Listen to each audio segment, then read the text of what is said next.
And welcome back to the OHIO podcast, everybody. I'm your host, Buckeye Boggs. That man over there, that is the wild man, Chris Wilds. And we are thankful that you decided to join us for our 5 keys to winning the national championship edition of the OHIO podcast. Do us a big favor to smash that like button. If you're not already, please consider subscribing to the channel. It's absolutely free, doesn't cost you a dime.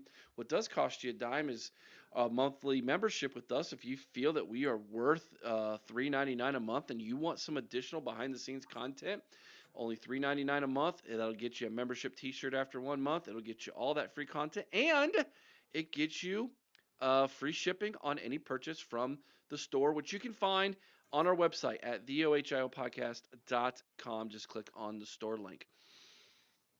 Chris, we're here, man. We are here. 2 days. 2 days as we record this, depending on when you watch this video and when it's downloaded, it might be one day, but we are here.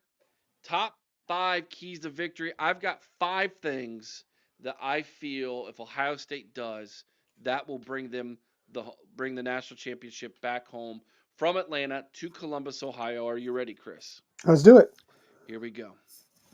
Number 1, score first and take a 2-score lead. They will need to, in my opinion, in order to feel good about this game, they're going to need to get up by 2 scores. One of the biggest mistakes Penn State did not make in that first half against Notre Dame in the last game was they did not, when they had the opportunity, go up by 2 scores. If they would have done that, I think the second half would have been a different game for Penn State. They probably win that game. Notre Dame is not built to come from behind quickly. They can, but they're not built that way. They have, for the most part, since they lost to Northern Illinois way back in week 2 of the college football season, they have been playing with large leads all season long until they played Penn State. When they played Penn State, they got behind, but they kept it close. They got in that rock fight, Chris. They got Penn State to play their style of game in the second half, and the rest is history with a 27-24 win. So, that being said, if Ohio State gets out to a lead and can increase that lead to 2 scores, I think Ohio State forces Notre Dame to change how they want to play advantage Ohio State. Yeah, absolutely. Notre Dame is a run first team. It's what they want to do. If you look, even their quarterback is a running quarterback as much as anything else. Team's second leading rusher. I mean, Notre Dame is not got a great passing game. So the key, like you said, getting that 2 score lead takes them and makes them become a passing team. It takes them out of what they want to do. And the other thing is, the longer Notre Dame is on the field, if their running game is successful, that gives them the opportunity to wear out that defense, wear out the Ohio State defense while resting theirs, and that's a real key to the game. If Notre Dame is converting third downs, if Notre Dame is, as you said, not staying close, keeping this a dogfight, making it to where both teams are going 3-and-out, even that's a Notre Dame game. They want to win this game the same way that team up north did. They want it to be a slugfest that's 13-10. Yeah. I think Brady Quinn said it best. Notre Dame wants to drag you out into the deep end of the pool. That's right. Yeah, That's right. they want a rock fight. They want this to become a slugfest, big heavyweight throwing, you know, just working the body, all game long, and then land a knockout punch at the end here.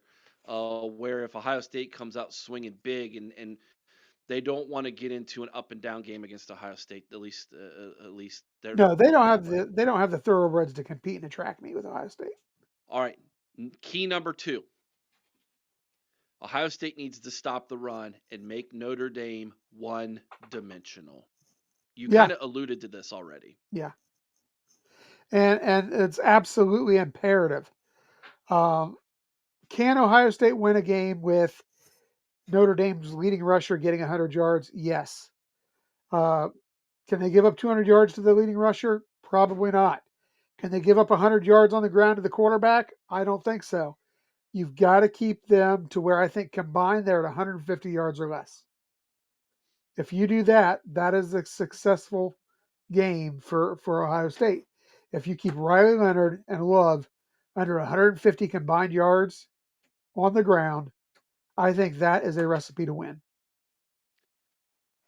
I'll go one step forward and say they need to keep their whole team because it's more than just Leonard and Love um, that can run the football. Yeah, but nobody else really counts. We'll see. Number three, Ohio State. Don't beat yourselves. This almost became an issue in the Cotton Bowl. I personally feel, even though the final score is 28-14, it was very close to becoming 21-21, and it never should have even got to that point if Ohio State simply doesn't shoot themselves in the foot, especially offensively. Yeah.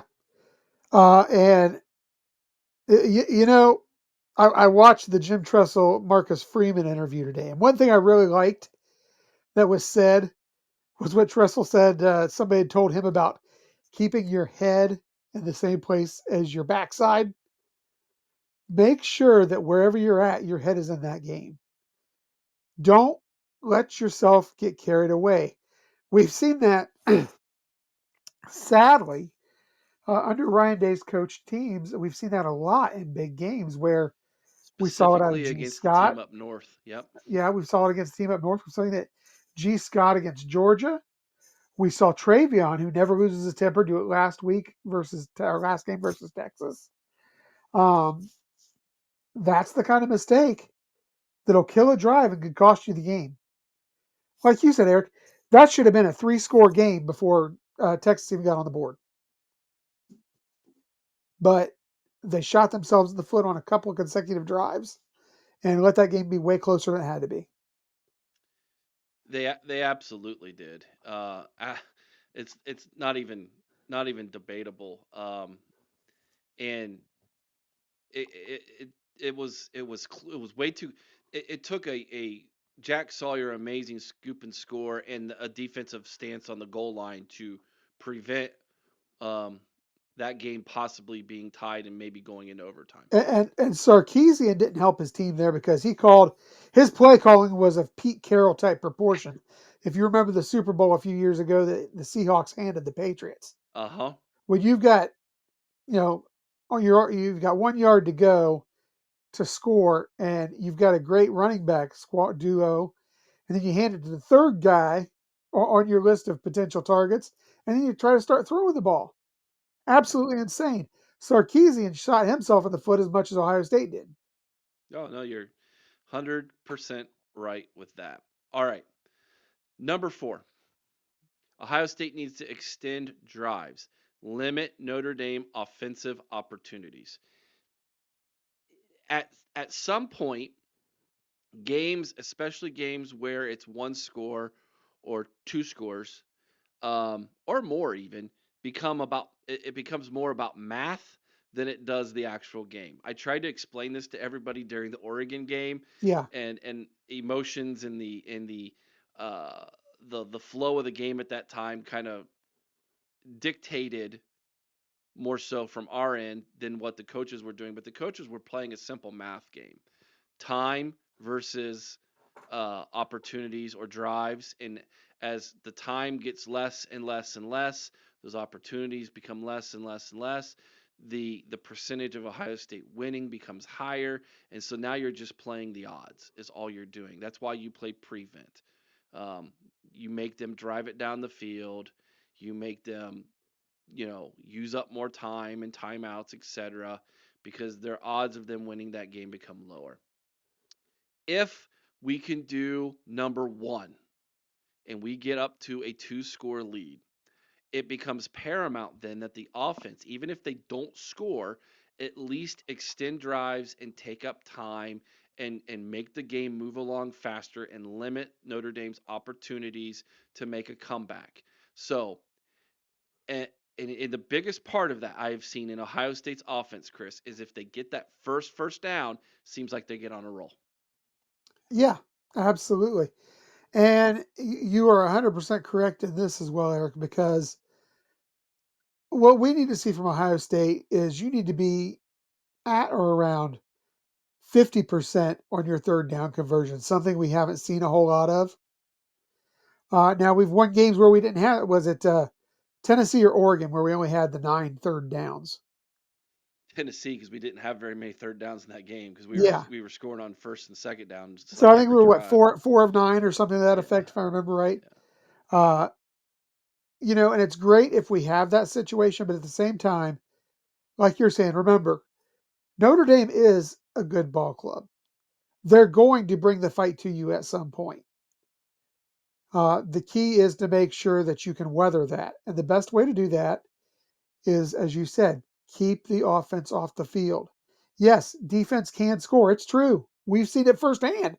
But if you limit the opportunities of a guy like Love, and again, this goes back to getting the 2 score lead and taking him out of it somewhat there as well. But by extending our plays, you're keeping our defense fresh. That combined with rotation makes it a lot harder for Notre Dame to do anything down the stretch, even if it is a close game. Number 5, play smart on special teams. You have got to admit that Marcus Freeman is a student of Jim Tressel ball, especially on special teams. That little trick he ran against Georgia where he ran 11 off and ran 11 on special teams, and it threw Georgia for a loop at the end of the game, and Notre Dame ended up being able to run out the clock because Georgia just didn't know what to do, and Kirby Smart's over there on the sideline losing his mind, was a stroke of genius. Ryan Day needs to prepare for the fact that Marcus Freeman and this Notre Dame coaching staff view special teams as a weapon. Yeah, and that's a spot where there's no denying it. Notre Dame is better than Ohio State in special teams. Can't even deny Agreed. that. Agreed. We have guys who can play. We have guys like Caden Curry who can be a disruptor on special teams. We got guys like Caleb Downs, Brandon Ennis, Emeka Egbuka, Trey Henderson, who can make big plays on special teams. But you know what? The most important thing on special teams is make the easy play, make the regular play. Don't make a mistake. Because even if you get pinned back, you can punch your way out of that. But don't try to do too much and end up coughing up the football, muffing a Yeah. punt. The last thing you want to do is put more stress on your offense or defense because your special teams, who are only going to have a handful of plays the entire game, screws one up. We talked about it in the first Oregon game, extra possessions. Yes. Extra possessions cost them in the first Oregon game. Extra possessions will get you if you give them to the other team. So don't. Yeah. I didn't put this on here, but if I was going to say an extra credit one, it would be somehow to not lose the middle eight. The last four in the first half, the first four in the second half, Ryan Day has been preaching about the importance of that. All 3 games, Ohio State has lost the middle eight. You know, I might push back a little on that versus Texas, but only because of that tremendous play by Travion. That screen Um, pass, I think I would screen say pass, I think Texas won 2-1. maybe that They maybe they made that a scored, we push. scored, but then we threw the interception. Yeah. So in the second, it's to begin the second half. So um, it was advantage Texas, in my opinion. Now they didn't take advantage of it, Yeah. but still, like it's not like you came out and won. No, that's what I said. I think it was almost a push more than a win. Agreed. All right, I will agree with you on But that. yeah, you have to have that versus Notre Dame. At no worse, you have to have a push. You have to win one of those two sections, if not both. Yeah, and I think that's one of the reasons why if Ohio State wins the flip, the coin toss, they've been deferring to the second half Agreed. because he wants that opportunity to either A, if we win the last four, let's add to it, or B, we lost the last four, we need to Let's make up fix it. for it here. Um, but in the same time, in the same token too, is if you uh, defer, then typically you can win yourself an extra possession, possibly. Right. Right. Absolutely. And we saw that last week versus Texas. I think in a sense that Travion play should have never happened, It shouldn't have. You're right. and we got very lucky because we got that extra possession out of it. Hmm. So, Yeah. So there are our 5 keys to victory. Again, score first and take a 2-score lead. Stop the run. Make Notre Dame one-dimensional. 3, don't beat yourself. 4, extend drives. Limit Notre Dame offensive opportunities. And number 5, play smart on special teams. Chris, last thoughts, man. Anything that you feel I missed there that should be addressed as to a key to victory? um, I think the big thing here is for me one of the ones that maybe is a 5B type of thing is let the game come to you. Or no, maybe I shouldn't say let the game come to you. Take what the defense gives you. I think we have a tendency, and we saw it with Will Howard in that interception. We tried to force it to Jeremiah Smith. Mm-hmm. No, take what they're going to give you. If they're Yeah. going to give you a cushion, they're going to give you 10-yard plays. Take a 10-yard play. Let it get in your hands of your exciting playmakers and see what they can do. But don't try to force something because this is a team that has no excuse for losing. I'm sorry, Ohio State has no excuse for losing this game. I'm going to be criticized by Notre Dame fans for saying this, but if Ohio State loses this game, it's because literally Ohio State lost the game, not because Notre Dame won it. Ohio State has so much talent. Ohio State has experienced coaches at this point. You've got 2 guys who have coached multiple times in the CFP, in Ryan Day and Chip Kelly. 2 guys who have coached in the NFL. There is no reason that this should not be I'm going to say it, a big win for Ohio State, unless they do something to cost themselves this game. Hey, as long as Ohio State wins by 1 point and they're hoisting the trophy at the end of the day, that's all that A win's a win. You're that's all absolutely that right. matters to me, You're man. absolutely right. A win's a win. But I agree with you that you have to take what the defense gives you. I kind of feel like this Notre Dame saying we're not going to change anything. We're going to play man to man. I think it's a ploy. I feel like they're almost baiting Ohio State into They something. are. They are. They're going to come out and pop zone right off the bat. What do you want to bet? Oh, Or we'll maybe you'll see. see the first series. You may see them go out and play man to man, but then they And pop into test him. zone. See if Ohio State's willing to go deep. But I feel like the way that their safeties are going to, kind of shade to one side, that it's not going to truly be a man to man. You know, I, No, I, I feel like they're gonna they're going not to find a way to necessarily bracket bracket, JJ. Yeah, but I really think like they're gonna say, hey, someone else is gonna beat us. It ain't gonna be Jeremiah Smith. But we'll see how they manage that defensively. There's one thing about it: Notre Dame is not afraid to play this game aggressive defensively. They've done it all year, and and you I know what? kind of They should, Eric. They're ahead of yeah. schedule, like we said. This is a team that should not be there right now, but they are. And I'm not saying that to discredit their accomplishment per se. I'm saying that because they are ahead of schedule. This is a team that was not meant to be here in front of their year. This is the 2002 national Ohio State national championship team.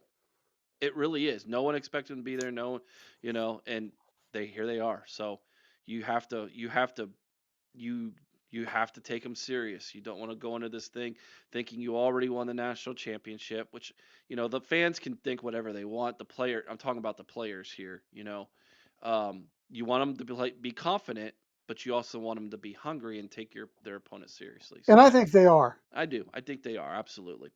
Like, share, subscribe. Let us know in the comment section below of anything else that is going to be a key to victory for Ohio State that we missed. Let us know in the comment section below. Let's have a conversation about it. And if you're not already, please subscribe to the channel. We do appreciate each and every single one of you. Chris, we're up to like 2,000, almost 2,300 subscribers. We've had a great season this year with subscribers. We appreciate all of you. And for everybody who watches everything we produce, all the content we make, thank you so much. We really do appreciate that. We will be live Sunday night at 8 o'clock. Sunday night, 8 o'clock. Former Buckeye Ryan Miller, he's going to be with us to pump us up for the national championship game. Of course, Chris, we will have our live watch during the national championship game right here on our YouTube channel. So watch the game, turn down the volume, turn us on and have a good time hanging out with us in the chat. Till next time, guys, be kind to one another. I owe someone's OH. Sing Carmen High with all your heart. Chris, you know what to do. OH. Ohio. Go Bucks.